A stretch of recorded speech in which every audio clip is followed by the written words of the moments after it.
Krystal Penny Bowen, and today we are in Queen's Park.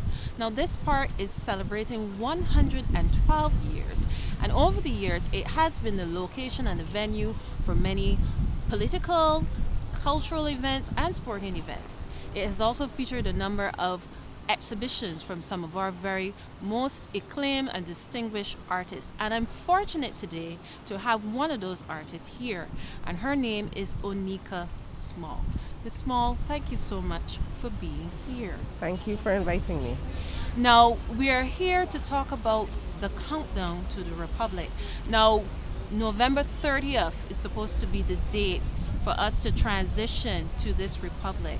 And I wanted to find out from you, culturally, what's the impact? How is that going to affect us? We know that the monarchy has been around for a long time, and through that, we have kind of adopted a lot of their cultural ideologies and so on. So, my first question to you, what do you think about the British monarchy and its legacy here in Barbados? I think we live the legacy of the British monarchy and everything that we do. As you said, we are in Queen's Park. It's been around for 112 years, but it's part of the establishment, the system that was put in place with colonization.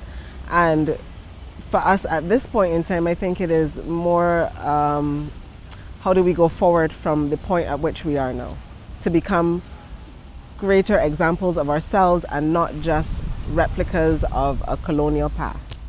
Okay, so when we look at culture, we know that there's several elements, there are norms and values. And we know the monarchy is very linked to Christianity. And we know without question that that has played a significant role in our society. So I'm asking you, what are your views on that? How do you think that that element of religion has affected the Barbadian community? I think Christianity is one of the main tools that the monarchy and the colonists use to control our society. I say especially in a country where the majority of our people are considered to be God or goddess-fearing people. We really believe, no matter what we call this being, we generally believe in a higher being that's in control of ourselves. And if our higher being has been put to us in terms of, and I know that that image is changing, of a white European, then we are always looking to God to be outside of ourselves and not part of our culture.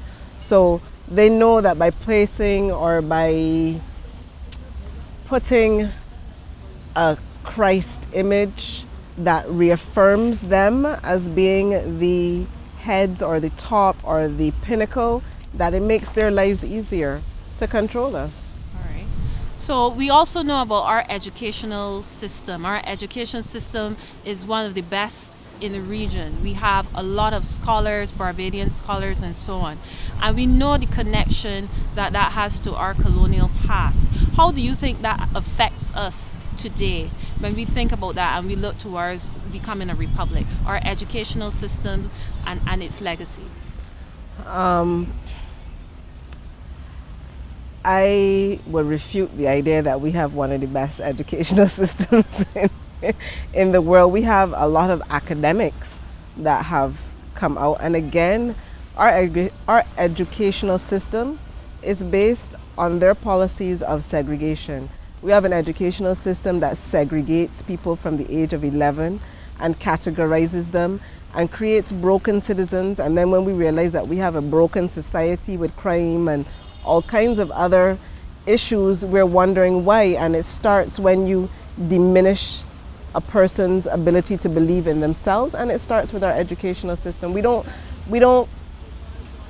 bring out the best in each individual for the collective functioning of a society, because we all come with a talent. We all come with something that is supposed to help further and develop our society, and some of us will come with the talent to lead, and some of us will come with the talent to make sure that the place is clean. So we need to be at a place where we are uplifting and recognizing each and every talent and saying, okay, let us figure out how to enhance that, to build on those talents of all our citizens and make it a better place. We're not doing that. That's not education. What we have continued is the colonial system where we have a hierarchy of people based on economics, and the more money you have, the better you are and the more powerful you are. That's not how it works. Money is not a God creation. Trees are, air. All right. So my next question, art imitates life. How do you think this current change, we know before independence versus now, how does that really impacted the artists and their eye and what they want to give out to society? I'm going to totally agree with you. Art imitates life. And I think each generation or each era, the artists within the society basically reflect the voice of the society or reflect what they're seeing, what they're feeling. Before independence, so say in the 1960s and that era, we didn't have as many artists. Like I did an exhibition many years ago and it was called The Five Pioneers. And artists then would have looked at like general scenes, so like the plantation scenes, still lifes, and portraiture. After independence, and now we're in 2021, we have hundreds of people calling themselves artists. And I shouldn't say calling themselves artists, I should say we have hundreds of artists practicing in Barbados. And in that, we discuss everything as artists now. We're not limited. And I think the freedoms that were fought for, whether 1937 riots and whatever else, that those have been translated as well into like artistic expressions. So now you will find artists talking about everything. Social class is something that I think is one of the legacies of the monarchy and also of colonialism. So what do you think how that has affected Barbados in terms of the presence of the need to have these hierarchy, those different barriers? I think we all buy into it. We know the system in which we operate. We are told from a child right up to an adult, if we want to succeed within this system, we have to pass these particular things. I know now with changing technologies and online, some of those barriers are broken, but they're not really. Everything that we do is not everything, but we're generally geared towards trying to make our way up that social ladder. So even when you talk to people about abolishing the common entrance, you'll find that it's the same parents and the same educators that don't want it abolished, and that they'll fight because they also want to know, they want to figure out how to climb, and this is the only way that they can see themselves climbing. So if they can distinguish themselves and gain all kind of academic achievements, they can get money, and therefore they can push themselves up the ladder. So we buy into it every day. All right, so we talk about society, but how are artists feeling about this transition? Again, artists are imitating the society. I think we don't know. We're not fully aware of what this transition is going to be. We are hearing of change, but we're seeing the basic same structure. Right now we're working on an exhibition with the Argentine embassy. It's called Decolonization. And it's based in the fact that in the 1960s there was a UN resolution that basically called for the end of all forms of colonization in all of its manifestations. So whether it be from a governance model to a mental slavery. And how many years later we're still trying to enact that, and there's still there's still colonies in the world that are governed by monarchy, but then monarchy has left so much that they don't even have to forcefully govern us at this point in time. A lot of that government is in our minds. As I said, we buy into the segregation. If you tell somebody that the common entrance is a tool of segregation, they're not going to believe you. All right, so we're looking at identity now. So you've been in Barbados most of your life, if all of your life. Do you feel more connected to your European identity or to your African identity? How do you feel about that? It's a conscious effort to identify with Africa. So I would say I feel more connected to my African identity. but I live within a European construct. So every day, it's a conscious practice to practice. I should say practice, but it is a conscious effort to practice an African awareness and an African sense of self as I go through life. Okay.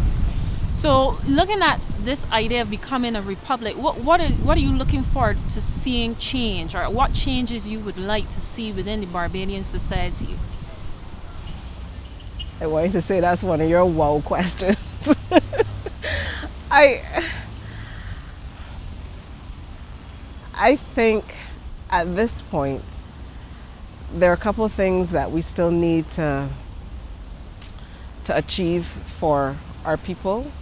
I say going through a pandemic, one has got to be better shelter and housing, homes for people. So we're still trying to achieve some basics, I think, in Barbados, because I feel during any kind of lockdown in the future that people should at least be able to live in a house that they don't have to kill each other in. We still have a lot of homes that have 12 people in a unit.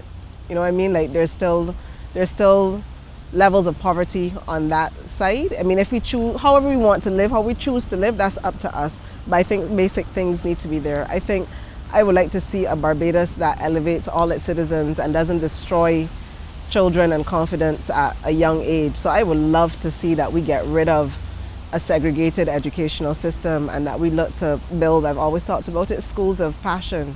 So if you come and you're passionate about art, that's what we are going to help you develop, that skill and that talent, and it's going to help the society. So I would love to see a more confident Barbadian and Barbados. And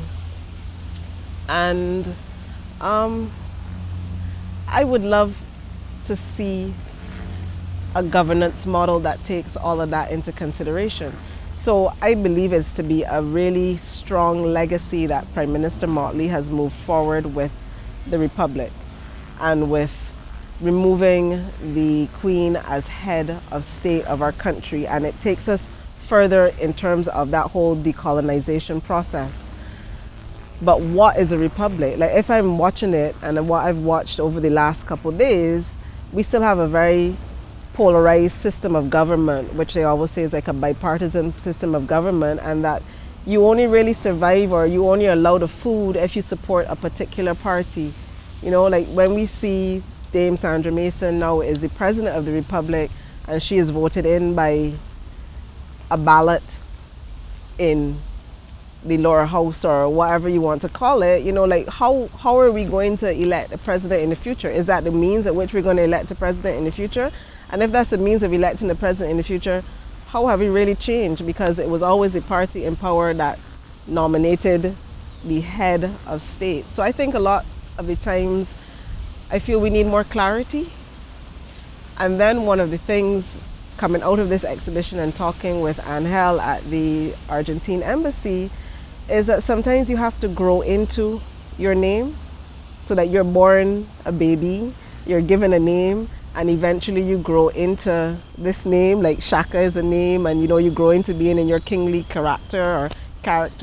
So sometimes I think maybe we're now the baby republic. So what does that mean as we go through these years? I think is an important thing to figure out in terms of governance, in terms of structures. One of the things I've always thought about was I went to Nigeria in 1999, and it's really interesting that they did everything in their power in a physical sense to throw off that yoke of colonialism. So they're no longer driving on the same side of the road. So we drive on the left-hand side of the road as British descendants, or not descendants, but coming from a British system. They were now driving on the right-hand side. They didn't want to do this, but a lot of the times there was still that mental enslavement or that mental colonization that we just couldn't get. We find it very hard to get rid of. So I think we need a deeper awareness and understanding of who we want to be, really, because we only know one thing at this point in time. And we feel that one thing to be the best thing. You gave a lot for us to think about, Oneka, and I really appreciate you taking the time to really talk about this And hopefully we're going to be able to have more discussions on this and see what we're doing right and what we can do better in the future. And thank you so much for being here. Thank you, Krystal. So this has been Countdown to a Republic. I'm your host, Krystal Penny Bowen. Thank you.